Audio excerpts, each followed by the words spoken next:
मनीष दल को लहंगा लसार ठनका गल ही छौड़ी घूमे बाजार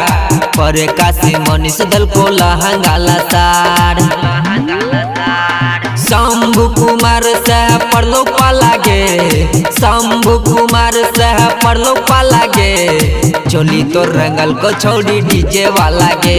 लहंगा तो रंगल को छौड़ी डीजे वाला गे गामे गामे टोला टोला भेलो हल्ला गे गामे गामे टोला टोला भेलो हल्ला गे चोली तो रंगल को छौड़ी डीजे वाला गे चोली तो रंगल को छौड़ी डीजे वाला गे छौड़ा सिमराही के सुकुल वाला गे छौड़ा सिमराही के सुकुल वाला गे चोली तो रंगल को छौड़ी डीजे वाला गे चोली तो रंगल को छौड़ी डीजे वाला गे। प्रकाश बाबू।